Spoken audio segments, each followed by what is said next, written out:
अस्सलाम वालेकुम दोस्तों, कैसे हैं आप लोग। उम्मीद है बल्कि मुझे यकीन है कि आप बिल्कुल ठीक होंगे।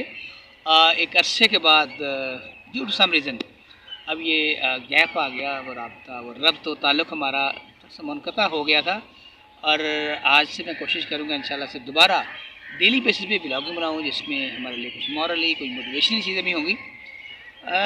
जिससे कम्युनिकेशन गैप होता है ना, इंसान हो या अजीज़ हो, रिश्तेदार हो, किसी के दरमियान भी जो कम्युनिकेशन गैप होता है, जो रब्त है, ताल्लुक़ जो होता है, उसको मुनक़ता नहीं होना चाहिए।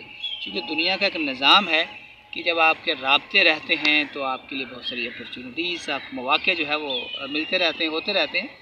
ये बात की बात है कौन अवेल करता है या नहीं करता, बट राब्ता बहुत ज़रूरी है। और मैं कोशिश करूँगा कि अब आज से आप लोगों का हमारा जो साथ है, ताल्लुक़ है, वो बहाल रहे।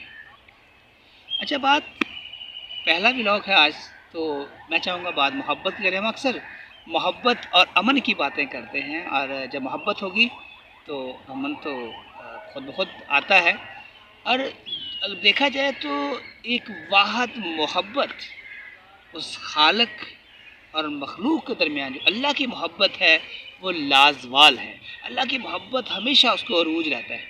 लेकिन इस दौरान अल्लाह अपने बंदे के साथ कुछ ऐसी उसे इम्तहानात कह लें, कभी उसको मुफलिसी में उसका इम्तहान आ जाता है, कभी कोई ऐसे इम्तहानात आ जाते हैं अजीज़ों के, रफ़ीकों के, दोस्तों के, रिश्तेदारों के, इवन बिज़नेस पार्टनर के, जहाँ जहाँ भी आप काम कर रहे होते हैं, आपके एम्प्लॉई हैं या आप एम्प्लॉई हैं, तो बहुत सारे ऐसी जो कुछ मामलात होते हैं।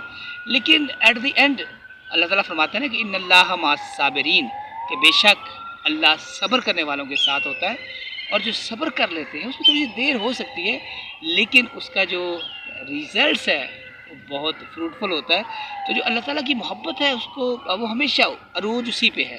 अल्लाह ताला अपने बंदे को दे के भी आज़माता है, ले के भी आज़माता है। और इसमें ये ज़रूरी नहीं है कि आपसे पैसा ले लिया जाता है या आपको परेशानी में डाल दिया जाता है। कुछ लोगों को अल्लाह ताला इतना दे दिया है, वो पैसा है, इज़्ज़त है, दौलत है, शोहरत है, लेकिन वो भी एक इम्तहान है। और इम्तहान यही है कि जब इस दुनिया फ़ानी से हम सब लोगों ने चले जाना है, तो एट द एंड वहाँ पर उसका हिसाब होगा।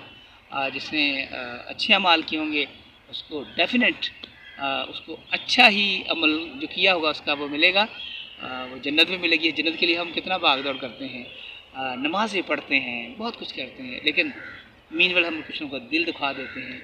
तो अपने आप के पास अल्लाह ने किस तरह दी होती है, हम किसी के काम नहीं आते, किसी को एक मुस्कुराहट भी नहीं दे देते, लेकिन ये हमारा आलमी है। मैं एक दोस्त के साथ कल बैठा हुआ था, तो उन्होंने अच्छी बात की कि नॉर्मली जब ख़वातीन हमारी मोस्टली जब कहीं चली जाती, मर्द भी जाते हैं, मर्द चूँकि बाहर होते हैं, अफसोस के लिए जाते हैं, और जो ख़वातीन जो के अंदर होती हैं, तो जब वो बाहर आती है तो लोग गाँव में या कहीं भी अमूमन जो औरतें आती हैं तो लोगों से पूछते हैं किस तरह का लग रहा था जो मैयत थी। कुछ लोग कहती हैं उसका जो रंग है वो बहुत पीला था, कुछ कहती हैं वो बहुत ज़र्द था, जो भी कैफ़ियत होती है। कुछ कहते हैं वो मुस्कुरा रहा था, ऐसा लग रहा था ये बिल्कुल अभी ऐसे कुछ हुआ ही नहीं है। तो ये वो चीज़ें कुछ हमें अपने जो अमाल हैं जो हमने दुनिया में किए हुए हैं वो सामने आ जाते हैं। अगर मैंने किसी का दिल दुखाया है, तंग किया है, या जो भी किसी को अच्छा नहीं ट्रीट कर सका, तो जब वो नज़ा के वक्त सब दुनिया को पता चल जाता है। ये अमूमन होता है कि वो बंदे की जो पर्सनैलिटी है, उसकी जो आखिरी जो नज़ा के वक्त हालत होती है या नज़ा के बाद हालत होती है, जब लोग हमें उठाने के लिए, ले जाने के लिए बेताब होते हैं, ले जा रहे होते हैं, तो उस वक्त जो एक कैफ़ियत होती है वो सबके सामने यहाँ होती है। लेकिन ये अल्लाह और मखलूक की जो मोहब्बत है अल्लाह बेहतर समझते हैं। और अल्लाह ताला से दुआ है कि अल्लाह ताला आपको, मेरे लिए हमेशा आसानियाँ फ़रमाए, और हम सब का जो एंड है, हमारी जो आखिरत है वो बेहतर करे। बस दोस्तों के काम आएँ और मोहब्बत करें रब के साथ, रब के बंदों के साथ, उसकी मखलूक के साथ, चूँकि रब ने आपको अशरफुल मखलूक़ात बनाया है। सब दुनिया से जितनी मखलूक़ात हैं रब की पैदा करता, उनमें सबसे बेहतरीन मखलूक अल्लाह ने इंसान को बनाया है। तो इंसान को चाहिए कि दूसरों के काम आए। अपना ढेर सारा ख्याल रखिएगा, और कल फिर मुलाकात होती है। टेक केयर, अल्लाह हाफ़िज़।